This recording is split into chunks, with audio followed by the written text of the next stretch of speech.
छत्तीसगढ़ के मुख्यमंत्री विष्णुदेव साय ने एक बार फिर ये साबित कर दिया है कि उनकी सरकार केवल राजधानी तक सीमित नहीं बल्कि गांव, जंगल और वनवासियों के बीच जाकर उनकी समस्याओं को समझने और समाधान करने के लिए प्रतिबद्ध है। सूरजपुर जिले के रामानुज नगर क्षेत्र में तेंदुपत्ता संग्राहकों के बीच पहुंचकर मुख्यमंत्री ने जिस आत्मीयता और संवेदनशीलता के साथ संवाद किया, उसने वनाधारित आजीविका से जुड़े हजारों परिवारों में नया विश्वास जगाया है। रिपोर्ट देखिए। महुआ की पेड़ की छांव चौपाल में बैठे मुख्यमंत्री और सामने तेंदुपत्ता संग्राहक और सीधे संवाद के जरिए सरकार का जमीनी फीडबैक। सूरजपुर के रामानुज नगर में आज मुख्यमंत्री विष्णुदेव साय बिल्कुल अलग अंदाज में नजर आए। तेंदुपत्ता फड़पटना पहुंचकर उन्होंने सिर्फ निरीक्षण नहीं किया बल्कि संग्राहकों के बीच बैठकर उनके जीवन, रोजगार और परेशानियों को करीब से समझा। वनवासियों के विश्वास के प्रतीक बने सीएम विष्णुदेव साय तेंदुपत्ता संग्राहकों के बीच पहुंचकर लगाई चौपाल। महुआ पेड़ के नीचे सुनी समस्याएं, बढ़ाया उत्साह। रामानुजगढ़ प्राथमिक वनोपज सहकारी समिति में आयोजित कार्यक्रम में मुख्यमंत्री विष्णुदेव साय ने तेंदुपत्ता संग्राहकों से सीधे मुलाकात कर उनके जीवन, आजीविका और मूलभूत सुविधाओं की जानकारी ली। महुआ पेड़ की छांव में चौपाल लगाकर मुख्यमंत्री ने जिस सहजता से ग्रामीणों से बातचीत की, वह उनके जनहितकारी और जमीनी नेतृत्व की झलक रही। ग्रामीणों ने भी अपने बीच मुख्यमंत्री को पाकर अभूतपूर्व उत्साह व्यक्त किया और तेंदुपत्ता और तेंदु फलों से तैयार विशेष माला पहनाकर उनका आत्मीय स्वागत किया। वनवासियों के सम्मान और श्रम को मिली पहचान। मुख्यमंत्री विष्णुदेव साय ने तेंदुपत्ता संग्राहकों के कठिन परिश्रम और वन अर्थव्यवस्था में उनके योगदान की सराहना की और कहा कि वन आधारित आजीविका से जुड़े लोग प्रदेश की ग्रामीण अर्थव्यवस्था की रीढ़ है। उन्होंने कहा कि सरकार का उद्देश्य केवल योजनाएं बनाना नहीं बल्कि अंतिम व्यक्ति तक उसका लाभ पहुंचाना है। मुख्यमंत्री ने अधिकारियों को स्पष्ट निर्देश दिए कि तेंदुपत्ता संग्राहकों और वनांचल में रहने वाले परिवारों की समस्याओं का संवेदनशीलता के साथ समाधान किया जाए। उन्होंने राशन वितरण व्यवस्था, पेयजल उपलब्धता, जल जीवन मिशन, शिक्षा व्यवस्था और राजस्व प्रकरणों की जानकारी लेते हुए ग्रामीणों से पूछा कि उन्हें शासन की योजनाओं का लाभ सही तरीके से मिल रहा है या नहीं। अभी सुशासन तिहार चल रहा है, 10 जून तक चलने वाला है और अभी करीब 10 जिले में हमारा प्रवास हुआ है। अभी बाकी 23 जिले बाकी हैं।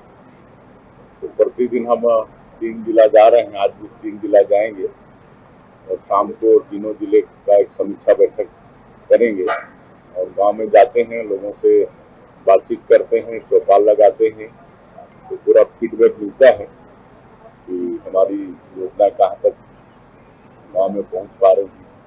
महतारी वंदन योजना से महिलाओं को आर्थिक मजबूती। कार्यक्रम के दौरान मुख्यमंत्री ने महिलाओं से विशेष संवाद करते हुए महतारी वंदन योजना की जानकारी ली।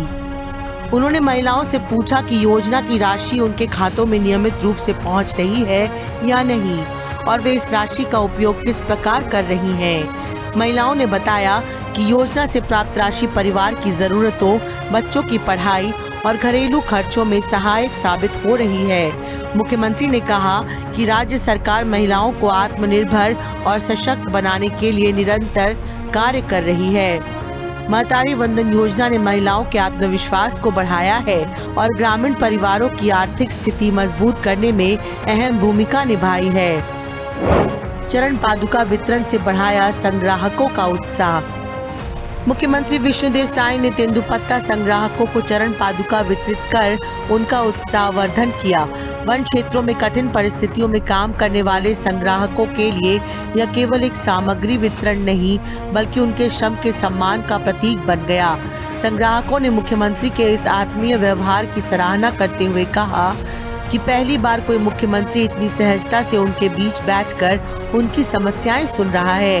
कार्यक्रम में मंत्री लक्ष्मी राजवाड़े, विधायक भूलन सिंह मरावी और वन विकास निगम के अध्यक्ष रामसेवक पैकरा की उपस्थिति ने कार्यक्रम को और अधिक महत्वपूर्ण बना दिया।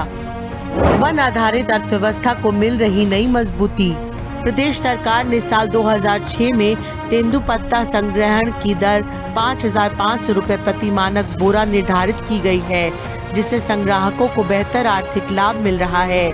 फर पटना में 50 मानक बोरा संग्रहण का लक्ष्य रखा गया था, लेकिन 21 मई 2026 तक लक्ष्य से अधिक 66.640 मानक बोरा तेंदुपत्ता संग्रहित किया जा चुका है। यह उपलब्धि संग्राहकों की मेहनत और सरकार की प्रोत्साहनकारी नीतियों का परिणाम मानी जा रही है। इस संग्रहण कार्य से कुल 108 संग्राहक सक्रिय रूप से जुड़े हैं, जो क्षेत्र की वन आधारित अर्थव्यवस्था को मजबूत बनाने में महत्वपूर्ण भूमिका निभा रहे हैं। मुख्यमंत्री ने कहा कि सरकार तेंदुपत्ता संग्राहकों की आय बढ़ाने और वन उत्पादों के बेहतर मूल्य सुनिश्चित करने के लिए लगातार प्रयासरत है। संवेदनशील नेतृत्व की मिसाल। मुख्यमंत्री विष्णुदेव साय का ये दौरा केवल एक औपचारिक कार्यक्रम नहीं, बल्कि जन सरोकारों से जुड़ी संवेदनशील राजनीति का उदाहरण बनकर सामने आया। गांव में पहुंचकर लोगों से सीधे संवाद करना, योजनाओं की जमीनी स्थिति जानना और मौके पर अधिकारियों को निर्देश देना उनकी कार्यशैली की विशेषता बन चुकी है। महुआ पेड़ के नीचे लगी चौपाल ने ये संदेश दिया कि सरकार और जनता के बीच दूरी कम हो रही है। मुख्यमंत्री का ये आत्मीय संवाद वनवासियों के मन में विश्वास जगाने वाला साबित हुआ है। ग्रामीणों ने उम्मीद जताई कि मुख्यमंत्री के नेतृत्व में वनांचल क्षेत्रों का विकास और अधिक तेज गति से होगा तथा वनाधारित परिवारों के जीवन में खुशहाली आएगी। छत्तीसगढ़ की राजनीति में तेंदुपत्ता सिर्फ वन उपज नहीं, बल्कि हजारों परिवारों की आजीविका और सरकार के लिए एक बड़ा सामाजिक आर्थिक आधार भी है। यही वजह है कि मुख्यमंत्री विष्णुदेव साय ने आज महुआ पेड़ के नीचे चौपाल लगाकर सीधे उन्होंने लोगों से संवाद किया, जिनकी मेहनत जंगल से बाजार तक अर्थव्यवस्था को गति देती है। अब देखना होगा कि चौपाल में उठे मुद्दों का समाधान जमीन पर कितनी तेजी से दिखाई देता है। निशा द्विवेदी, हिंदी खबर, छत्तीसगढ़।